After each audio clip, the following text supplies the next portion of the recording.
got a bunch of people in here, don't you?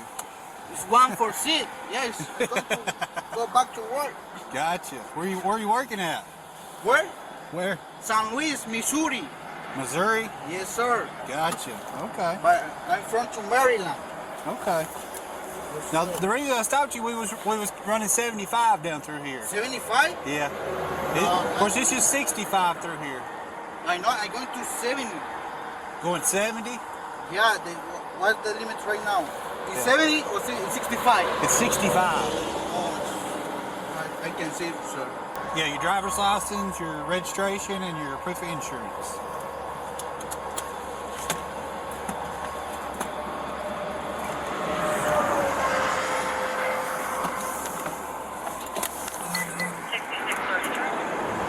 Oh my God. Okay, sure. The what? The problem with my license right now is expired, right?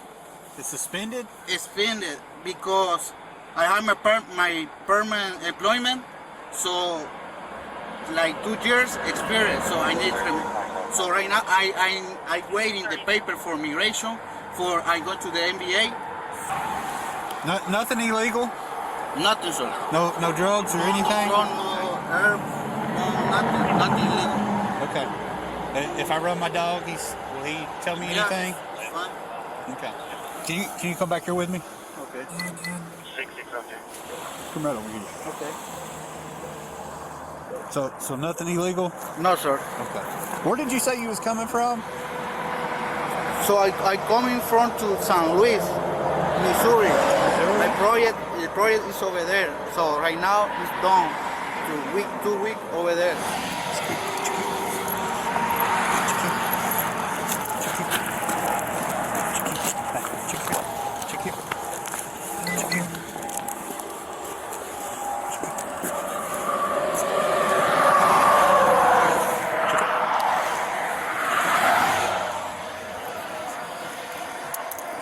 You don't have anything on you?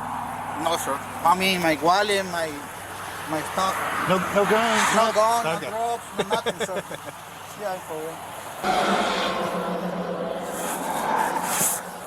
Just 2 in the back. So that'd be 8. 9? 9? Identification? No identification?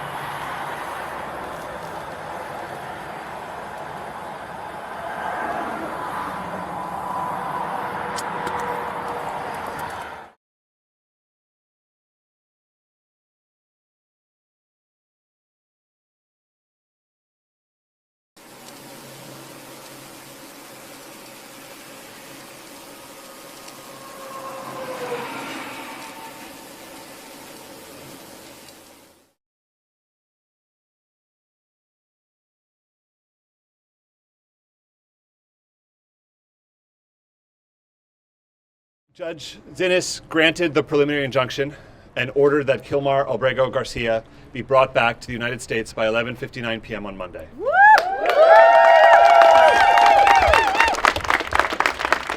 She found that the government did not dispute that there was no legal basis whatsoever for his deportation. She found that the government's arguments that she was powerless to order him brought back to the United States were without legal merit. And she found that he was suffering irreparable harm with every day that goes by while he's separated from his family and while he's detained under such harsh conditions in the infamous Seacot prison. This so-called administration error has destroyed my family's happiness, my children's innocence. Kilmar, if you can hear me, I'm still fighting for you. Your brother, your mother, our children are still fighting for you. We're not going to give up hope to the Supreme Court justice. Do the right thing. History will always remember you. To everyone at home who can still hear my voice and are fighting for the return of their loved ones, keep fighting. for Kilmar and all the Kilmars out there. My husband Kilmar was abducted and disappeared by the Trump administration. It's been 28 days since I lost on my husband. Since his children hugged him, since his mother kissed him, since his brother has talked to him. Court ruled that indeed this should have never happened.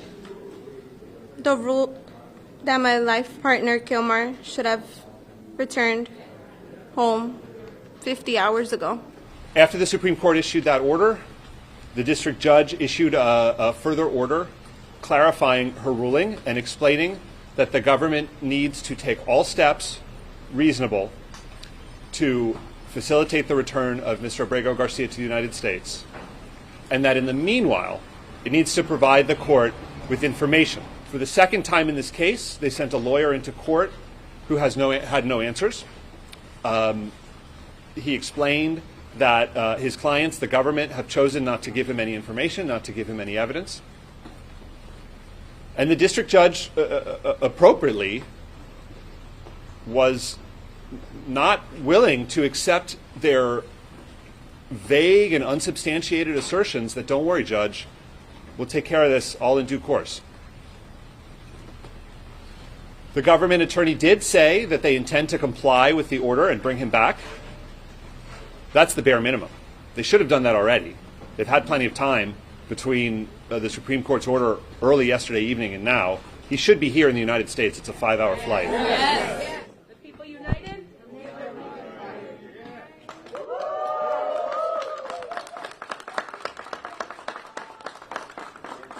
It's good to be home. Now we need to end the illegal abduction of Kilmar Abrego Garcia and bring him home too. His conversation with me was the first communication he'd had with anybody outside a prison since he was abducted. He said he felt very sad about being in a prison because he had not committed any crimes. When I asked him what was the one thing he would ask for in addition to his freedom, he said he wanted to talk to his wife, Jennifer. I told him I would work very hard to make that happen. So I say to the President and the Trump administration, if you want to make claims about Mr. Abrego Garcia and MS-13, you should present them in the court, not over social media. Not at press conferences where you just rattle stuff off into the lengths that President Bukele will do to deceive people about what's going on. And it also shows the lengths that the Trump administration and the president will go to, because when he was asked about a reporter about this, he just went along for the ride. So the White House and the president have been lying about this case from the beginning. They've been trying to change the subject. Okay, thank you.